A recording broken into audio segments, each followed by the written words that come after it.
Tonight, we're going to talk about part 2. Okay. So what is part 2? I'll speaking part 2 is a cue card. You are going to get a topic with a few bullet points, and you're going to get 1 minute to take some notes. And then after 1 minute, you will get 1 to 2 minutes to give a presentation or talk about that topic. Okay. So it is very important to take proper notes during that 1 minute.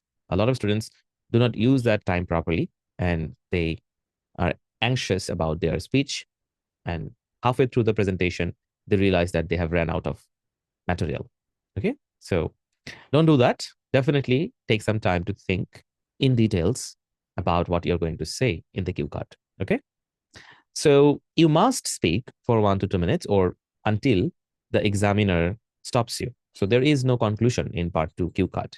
You're not supposed to say that's it or that's all and end the cue card by yourself. You keep on talking on topic until the examiner says otherwise. Okay, you can include any necessary or relevant details. You have a few bullet points with the topic.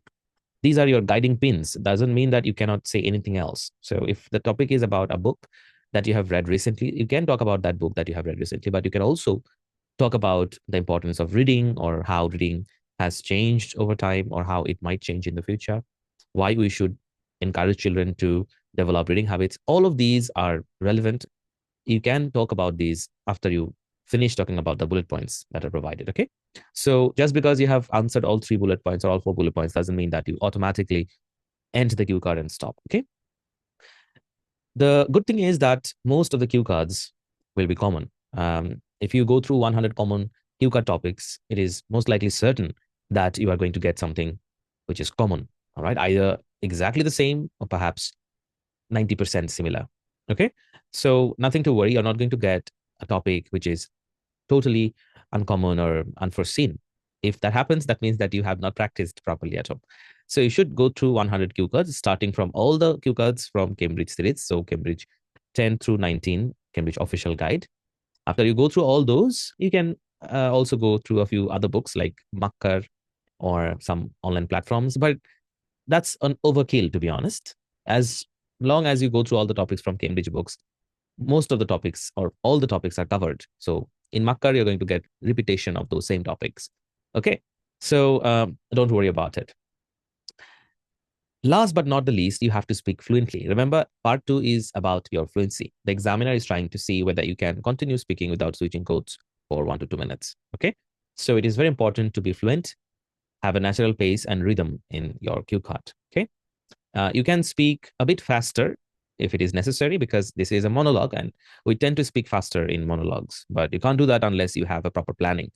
Hence, you have to take good notes during the first 1 minute of the test. Okay, now, how should we take notes? This is a very common question, right? How to take effective notes. For example, here is a topic. It says, describe a special meal you had. So you have 1 minute or 60 seconds to take some notes. You'll be given a piece of paper and a pencil. First thing you should understand is the meaning of this topic. Okay, what is the meaning? Understand the meaning carefully. Read the topic twice if necessary. Okay, read it twice if necessary. Describe a special meal you had. Second thing you should look for is the tense of this topic. What is the tense? In this case, it's a past tense, right? It's in past tense. So describe a special meal you had. Not something you look forward to or not something that you have had recently, but had. So simple past tense, okay? Then you should look at the bullet points. As you look at the bullet points, what you should do is you should make a mark like this, a plus sign, and then write the WH words in these boxes. So first one is when, where, what, and why. Okay, so these WH questions are very important. So if you just make a cross like that, a small cross, and then just write down the WH words, it will help you remember the questions or the bullet points, so that when you start speaking, you don't have to gaze down and look at the bullet points again and again. Okay, but one thing that I would caution you not to do is writing down too many details or taking a lot of notes, because if you start writing answers, that's a waste of time. When it happened, if you write last week, okay, that's a waste of time. Why? Because you're going to talk about it just now, right now, after maybe 30 seconds. So will you forget this detail that you had the meal last week or maybe last month? No, you won't. So there is no point writing it down, okay? So the point of taking this note is to remember the chronology of these bullet points, okay? What is the sequence of these? That's the only purpose of taking these notes. After you write down these WH words, what you should do, you should just think about them, okay? And think about each of these bullet points in great details, all right? Use your five senses. We have some senses. We can see, we can smell, we can feel, right? Touch, we can also hear.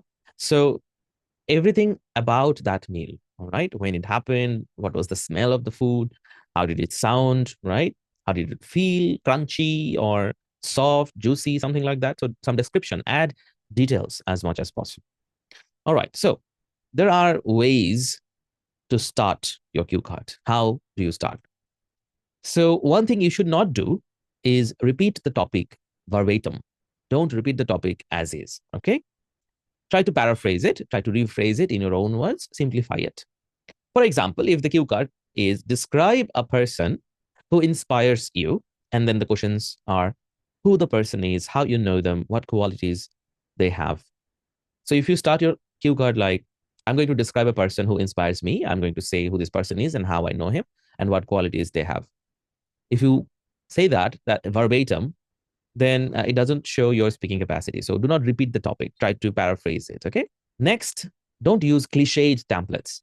If I conduct, say, sometimes free mock tests and I get a lot of candidates, I see them using the same starting again and again, and all of them sound the same, okay? Like these people wearing the same suit, look, wearing the same glasses, so similar. Cliche, the word cliche means overused, too common, okay? Cliche শব্দটার মানে হচ্ছে two common অথবা ওভারইউজড, সবাই বলতেছে। যেমন এইরকম যদি বলা হয় যে আপনার বই নিয়ে বলেন, talk about your favourite book. I have read many books in my life, but if I have to choose one, then I would say এরকম। Talk about your favorite, যে talk about a special meal, হ্যাঁ, তো কি বলবে? I have had many meals in my life, but if I have to pick one, then I would. এই যে টেমপ্লেটটা এটা এত ক্লিশেড যে it puts off the examiner immediately, okay? আরেকটা আছে খুব কমন, একটা টপিক দিয়ে যখন বলা হয় কথা বলা, this is a very interesting topic. We are not here to make comments about the topic. All right. This is a very interesting topic. This is such a silly starting. And then this is another one. Thank you for giving me the opportunity to talk. This is not a debate. This is the starting that we have seen many times growing up on BTV. Debate. BTV তে বিতর্ক প্রতিযোগিতা একটা অনুষ্ঠান দেখাইতো। তো সেখানে এরকম ছিল যে thank you for the thank you moderators, হ্যাঁ, for giving me the opportunity to talk, এইরকম। This is not that. Okay. Or today I'm going to talk about, so cliched. So all of these, try to avoid them. And also make a point of starting directly. Direct answer চলে আসতে হবে, ঠিক আছে?